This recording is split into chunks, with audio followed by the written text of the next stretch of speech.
Hello, everyone. Today is a very special day. We know that today is Valentine's Day. So happy Valentine's, everyone. Happy Valentine's Day. Yes, and it's also a special day because today is the day that I am launching my new talk show, Hearing Your Voice with Chandra. And we know the most important voice that we should hear is the voice of God. But God speaks to us in so many different ways. He speaks to us through our loved ones. He speaks to us through our friends, speaks to us through strangers, and also inanimate objects. I can remember the time when God spoke to me through a picture. Probably wouldn't imagine that, but God speaks through so many different means. And that picture represented Christ. He was standing at the door. He had his hands stretched out. That picture was in my grandmother's room. And I would look at that picture, and what I would get from that is that God was calling me to open the door and let him in. So God can speak to us in so many different ways. So today, we're going to hear the voice of someone who loves financial literacy. She has so much experience and also a wealth of knowledge to share with you all. What she knows is something that she would like to share with everybody. So I hope that you would just tune in with us. We won't be before you long. She just wants to share the wealth of knowledge that she has, and hopefully it will help somebody today. So the voice that you're going to hear is none other than the voice of Tyquisha Gibson. Oh, I am so excited to be your first guest on your talk show. Sweet. And I hope you guys can find some value from the knowledge that I'm giving. So Awesome. I'm excited. Awesome. So before we begin, if you could just share with everyone a little bit more about who you are. Okay. So my name is Tyquisha Gibson. First of all, I'm a child of God. I have 3 amazing sons. I'm a registered nurse. I've been a registered nurse about 15 years. I'm a real estate investor, and I'm a financial representative. Awesome. Awesome. Okay, so what is financial literacy? I know that's what you wanted to talk about. So talk to us about what is financial literacy, and then why is that important? Okay. Well, financial literacy is gaining the skills and knowledge to make informed and effective decisions towards your financial resources. Mm-hmm. And the reason that I think it's so important because the Bible tells us that our people perish from a lack of knowledge. Mm-hmm. And I see in our community today that we are not equipped with the knowledge we need to handle our finances in the most effective way. Do you see that a lot? I see that a lot. Okay. I see that a lot. Mm-hmm. And what I see, I'm sorry to cut you off. No, go what right I ahead. see is it doesn't matter what income bracket they're in. Because if you don't have the knowledge, then you can't put into you can't be able to manage that money correctly. No matter how much you have. No matter how much you have. Yes, I can understand that. Mm-hmm. So how did you gain financial literacy over the years? Okay. What I would love to say, I gained it from my parents. My parents taught me a lot. Okay. And they're Great. the reason I am the person I am today. But they can only teach you what they know. You know, Maya Angelou says you do the best you can until you know better. Okay. And when you know better, you do better. But they taught me everything they knew.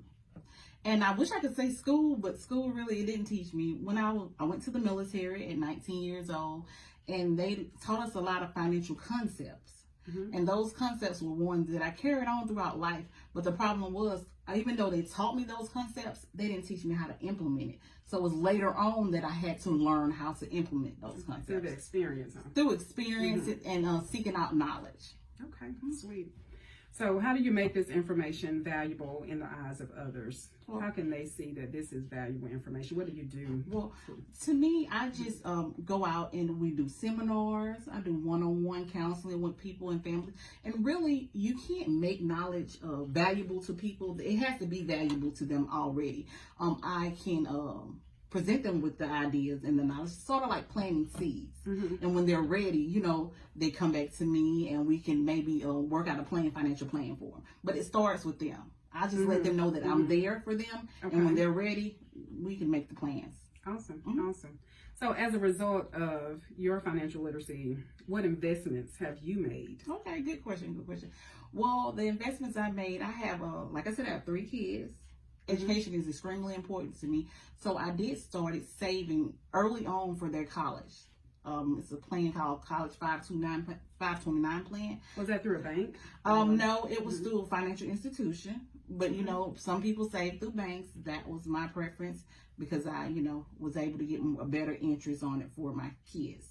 Also, I do 401k at work. I mentioned I'm a registered nurse. And anytime that someone's giving you basically free money or they're matching what you put in, then I would recommend you doing that because that's 100% return on your money, and there's no way else you can get that.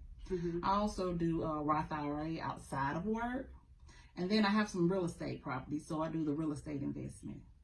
And all that is important, but one thing that I pride myself in doing is making sure I protect all my assets. Meaning if something was to happen to me before those plans are fully funded, my family would still be okay. And that's my life insurance. And that's a big deal in our community. People don't seem to see it that way. Yeah, they don't see the value in it. They don't see the value in that way. But, you know, I find that there's a lot of value in that way. And that's the foundation of building a financial house. Awesome. So do you think it's important to start with these investments at a younger age or maybe at an older age when you get a little bit more mature, when you start dibbling and dabbling in some of those things? Or should you start early? That's a good question. I believe you should start early. The earlier to start, the more time you give for your money to work for you. Now, I'm not saying when you get older you can't start. The best time is to start right now. You're never going to be any younger than you are right now. So that's the best time to start. But I do recommend that people that are younger, they start right then. Yeah. So the earlier the better. So I have a 15-year-old son. He works. So would you say that he should start now? Yes, of course. Yes, of course.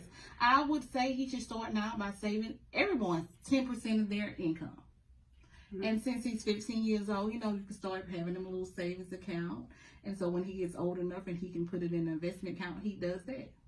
When can he start putting it in an investment account? And usually it's around the age of 18 or 19 years old and they can start putting it in an investment account. Sweet. Okay. So just in a nutshell, what do you think the basic principles of financial literacy is? Basic principles. The basic principles is the basic accounts, I would say. Starting out with your basic accounts. Everyone needs an emergency fund. That's 3 to 6 months of your income. For an emergency, you can get laid off from your job. You know, you have a busted water pipe, deductibles and stuff like that. That's for emergency.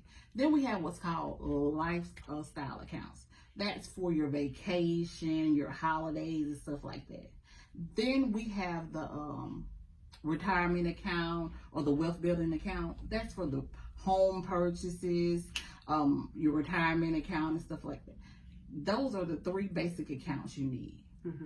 Funding those accounts are important, but the first one should be your emergency fund. And I recommend, like I said, everybody takes 10% of their earnings. And say, for instance, say if 10% of your earnings was $500, we would take half that and start in the emergency fund. 1/4 would go to your investment and 1/4 will go to your lifestyle. Once that emergency fund is funded, then you can start working on those other forms more aggressively. So once I have like those 3 to 6 months saved up, then start working on the other. Yeah, you can put more than 1/4 in there. And the key with your emergency fund, if you have to use it, you have to replace it. A lot of people want to get rich and they want to go ahead and start that investment account. But if something happened, then what would happen? You would have to use it. So and if you have to use that money, with investments, it's something called compound interest. And that's the longer you're in it, the more return you get. So if you're borrowing from your money, you're never going to get those returns. So those are the basic account. And like I said, the foundation, everyone, I believe, needs life insurance. That's true. Yeah. And also, I believe that you need to talk to someone who's knowledgeable. If they aren't where you want to be at, then that's not a conversation you should be having with them. Get you somebody, a financial advisor, somebody to educate you and educate yourself. That's what I would recommend. Would you consider yourself a financial advisor? Well, I'm a financial representative. I do hold securities license, a Series 6 and a Series 63. So I am able to help people with investments. Awesome. So I do have those licenses. You know, we hear that name, you know, financial representative, I can help, you know, but I do carry the licenses. Okay. So do you talk to people as well about an amount they should give to the church? Is that part of your investment as well, like all those avenues? Well, I am a religious person and I believe that, but I leave that up to my clients to decide what they should be doing. Okay. So how can we contact you to find out more? Okay. The name of my company is Visionary Investment, and you can find me on Facebook under Tyquisha Gibson, or you can call me at 251-367-6365.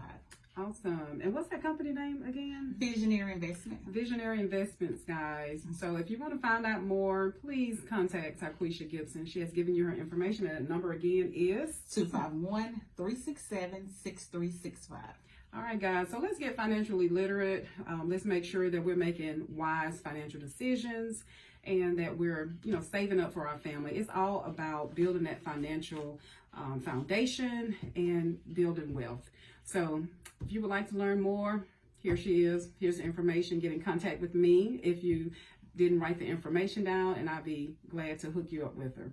All right, guys. So that's all the time that we have for you today. Hopefully it has been very beneficial for you. All right. Bye-bye. Bye-bye. Happy Valentine's Day again. Happy Valentine's Day.